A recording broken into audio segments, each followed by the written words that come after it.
You notice the first problem after the elevator stops. Not when you sign the contract. Not when they take your passport for onboarding. Not even when the security officer asks for your phone and smiles like it is normal. You notice it when the elevator doors open on the wrong floor. There is no company logo, no reception desk, no window, only a glass wall, a camera above it, and your name already printed on a blank white badge. You tell yourself this is how large companies work overseas. Strict, private, efficient. Then your badge unlocks the door behind you, but not the door in front of you. A woman in a gray suit says, "Welcome to your first assessment." And that is when you understand. You did not get hired, you got entered. Level 1, the perfect offer. It begins with an email that feels too clean to be fake. The subject line is simple. Final employment confirmation. No exclamation marks, no strange grammar, no desperate promises. Just your full name, the role title, the salary, and a start date 3 weeks away. The salary is higher than anything you have ever been offered. 6 figures. Housing included, relocation included, private transport from the airport. A 2-year fast-track management program. You read it once, then again. Then you check the sender. It is not a famous company, but the website looks expensive. White background, glass buildings, stock photos of serious people in meeting rooms, words like compliance, infrastructure, global operations, and strategic workforce solutions. You do not understand exactly what the company does, but that almost makes it feel more real. A lot of companies sound like that now. Your interview had been short. Too short. The recruiter asked about stress tolerance, personal debt, family location, whether you had ever lived abroad, and whether you were comfortable working inside restricted corporate environments. You thought that meant confidentiality. You thought it meant the company handled sensitive clients. You thought it meant they trusted you. You wanted to be trusted. So when the contract arrives, you do not read every page. Nobody reads every page. You scroll through legal language. You see relocation terms, training terms, non-disclosure terms, performance review terms. You notice the company name is abbreviated in different ways. Once as a group, once as a holding company, once as a regional partner, once as the operating entity. You tell yourself large companies are complicated. Then you sign. The screen thanks you. A second email arrives immediately. Your onboarding has begun. Level 2, the contract without an exit. At the airport, the driver is already waiting. He does not hold a sign with the company name. He holds a tablet with your name on it.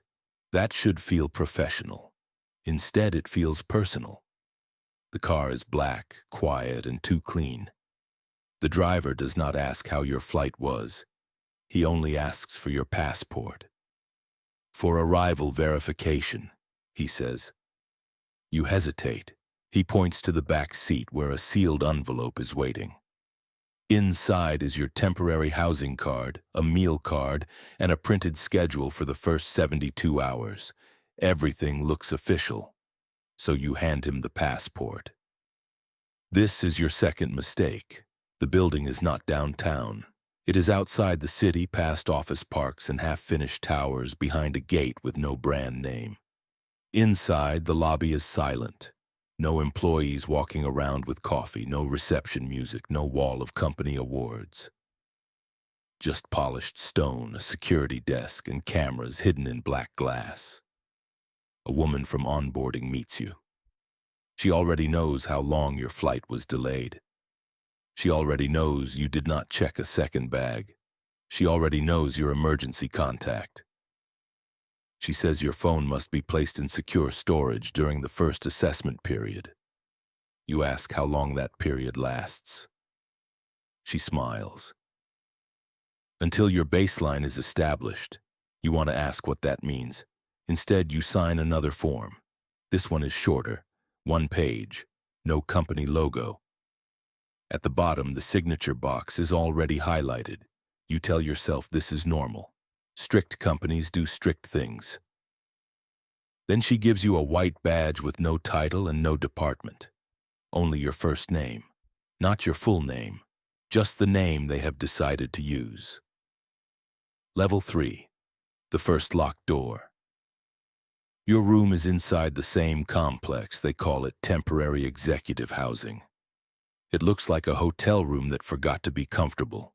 Bed, desk, wardrobe, bathroom, no balcony, a window that does not open. There is a welcome folder on the desk. Inside are rules written in calm language. Meal windows, quiet hours, assessment routes, communication protocol, approved internal zones. Nothing says you cannot leave. That is the clever part. It only says all external movement requires clearance. You laugh when you read it. Not because it is funny, because the alternative is panic. You sleep badly. At 6:40 a.m., the wall panel lights up. Not an alarm, not a ringtone, a soft white glow. Your first assessment begins in 20 minutes. You dress in the clothes they told you to pack. Dark shoes, plain shirt, no visible logos.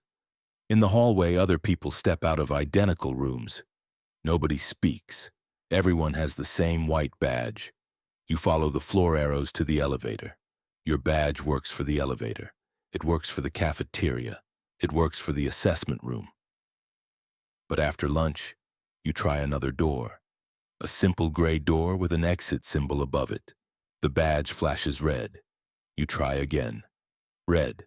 A security camera above the door turns slightly. Not much. Just enough to tell you it saw you. 30 seconds later, your badge vibrates. A message appears on the small screen. Route deviation recorded. Please return to your assigned path. You stare at the words. You are not being stopped by a guard. You are being corrected by a system. That feels worse. Level 4. The performance map. The first week is not work, not real work. It is forms, tests, interviews, silent waiting rooms, and small tasks that do not seem connected. You sort documents with the names removed. You compare timelines with missing dates. You answer personality questions on a locked terminal. You sit in a room while a supervisor watches from behind glass. Nobody shouts. Nobody threatens you.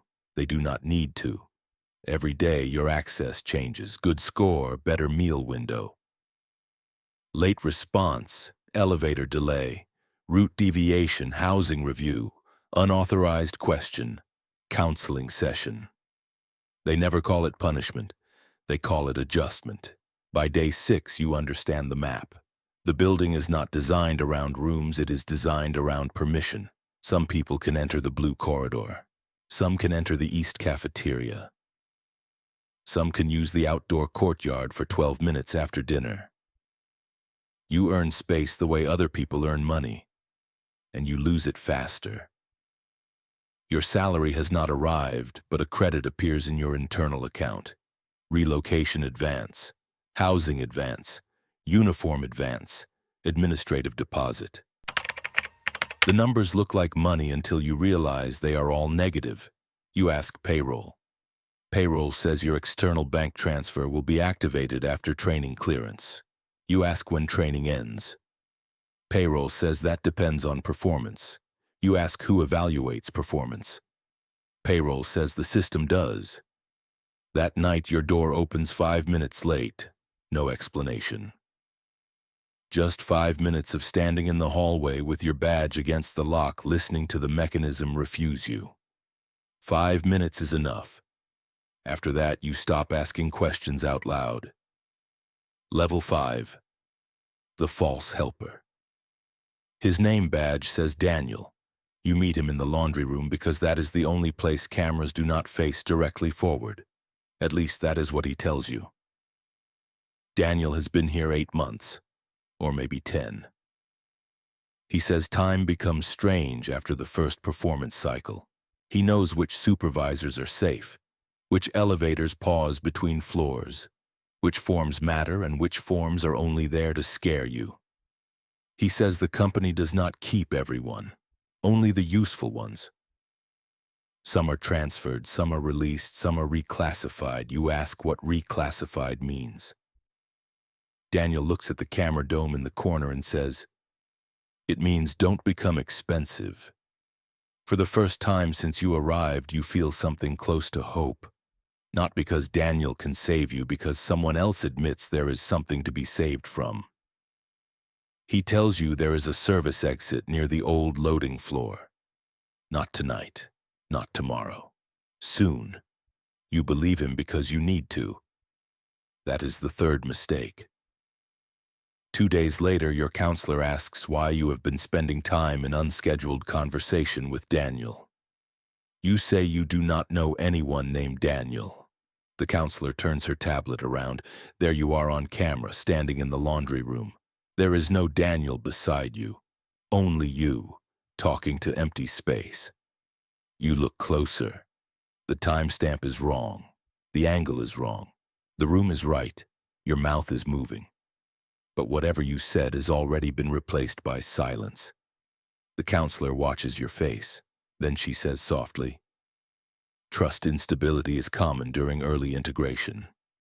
That is when you realize Daniel was not a person. Daniel was a test. Level 6, the outside story. On day 12, they let you send an email home, not from your phone, not from your account. From an internal communication terminal with approved phrases on the side of the screen. You type that you are okay. The system suggests, "I am safe." You type that training is strange. The system suggests, "Training is intensive but rewarding." You type that you want someone to call the embassy.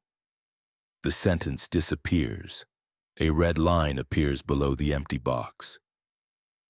External escalation language is not permitted during onboarding. You sit there with your hands above the keyboard. The room is very quiet. A supervisor behind the glass says you can try again. So you write the version they allow. "I am safe. Training is intensive but rewarding. I may be unavailable for a while. Please do not worry." Your family replies the next day. They are relieved. They are proud. They say the company called them and explained your schedule. The company called them. You read that line again. Then another email appears from an old friend. He says he heard you took a private corporate role and wanted distance from everyone for a while. You never said that. Someone said it for you.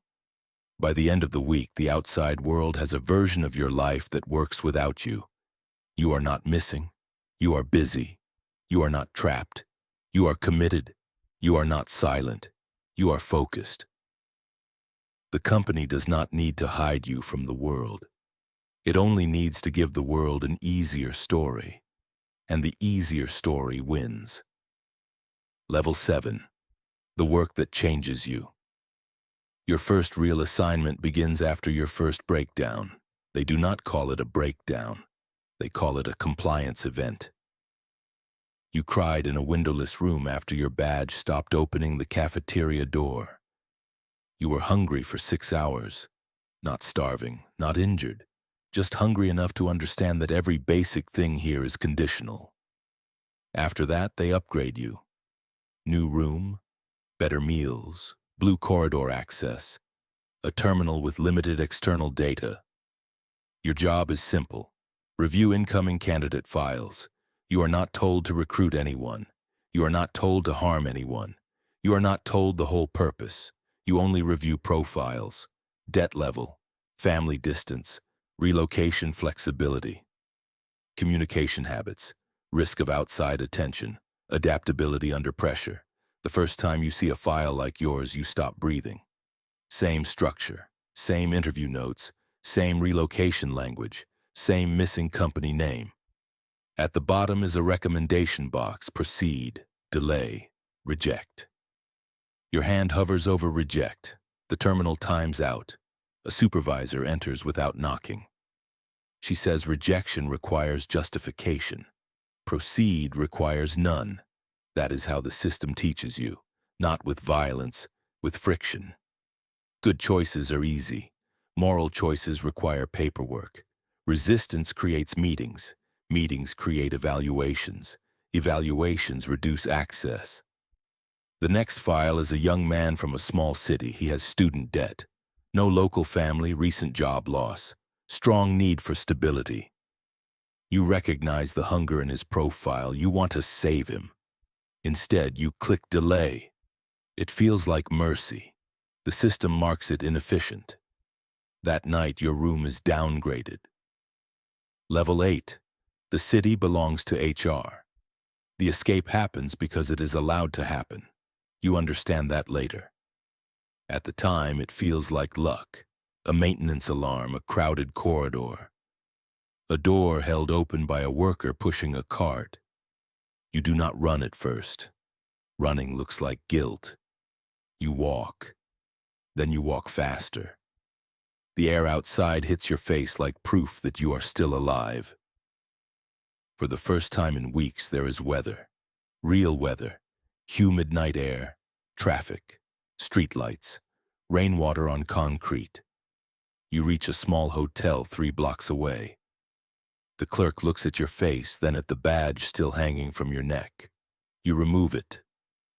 Too late. He says the company already has a room protocol. You leave before he finishes. At a convenience store, the payment terminal declines your card, not insufficient funds. Identity status restricted. You try to ask for help. The cashier points to a small camera above the counter and lowers his voice. You should go back before they mark you external, not before they catch you. Before they mark you, that word follows you into the street, external. You pass a bus stop, an office tower, a clinic, a security booth. Everywhere the same blank white stickers appear near card readers and doors. No logo, just the same shape as your badge. You thought the building was the company, now you understand. The building was only the part honest enough to have walls. Level 9. The almost escape. You make it to the old city center by morning. You have no phone, no passport, no cash that works, no proof that does not pass through them first. But you remember your email password. That feels like a weapon. In a public library, you sit at a computer between a student and an old man reading news. Normal people, normal light, normal dust in the air. You log in. For 3 seconds, you see your inbox, then the screen refreshes, security verification required. A second window opens, your recovery email has been changed, your phone number has been changed, your account name has been changed. Not deleted, changed. Your profile photo is still there, but the name underneath is not yours. You search your own name. The results show resignation letters, relocation notices, professional profile updates, and a short statement about taking a private overseas role. It is all clean. No scandal, no crime, no obvious lie. Just enough truth arranged in the wrong order. You try to contact an old coworker. The message bounces. You try your family. The account locks. A librarian walks over and asks if everything is okay. You turn to answer. Behind her on the far wall, a small camera tilts toward you. Not fast, not dramatic, just slightly. Your old name no longer opens doors. Your new name is not yours. And the only system that still recognizes your face is the one you are running from. Level 10. The final cage. They do not drag you back. That is what you remember most. No van, no chase, no hands grabbing your arms. A woman in a gray suit sits beside you at the bus station just before sunset. Not the same woman from onboarding, but the same suit, the same calm voice, the same badge with no company name. She places a paper cup of coffee on the bench between you. You do not touch it. She says your assessment is complete. You laugh because there is nothing else left to do. She opens a folder. Inside is a new contract. New name, new department, new housing assignment, new role, candidate stabilization. You ask what happens if you refuse. She looks out at the buses. People are getting on. People are going home. People are living inside systems they can still pretend to understand. She says you are free to refuse. Then she shows you the final page, not a threat, a summary. Your old identification is under review. Your bank access is suspended. Your travel status is unresolved. Your emergency contacts have confirmed you requested privacy. Your last known employer has listed you as voluntarily relocated. Your housing debt remains active. Your training debt remains active. Your relocation debt remains active. Every line is boring. That is why it works. You thought a cage would look like steel. You thought captivity would announce itself. But this cage is made of records, forms, statuses, notes, delays, polite emails, locked accounts. People saying they cannot help because the system says something else. The woman gives you a choice. Return under the new role, or remain outside as a person no database agrees exists. For a long time, you watch the buses leave, then you sign. Years later, new candidates arrive through the same silent lobby. They look tired from their flights, hopeful, nervous, grateful.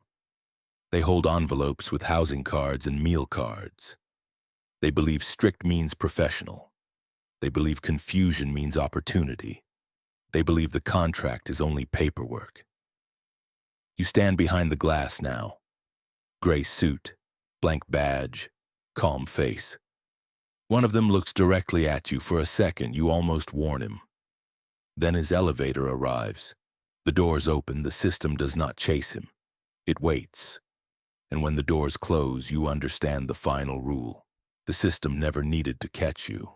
It only needed you to keep running.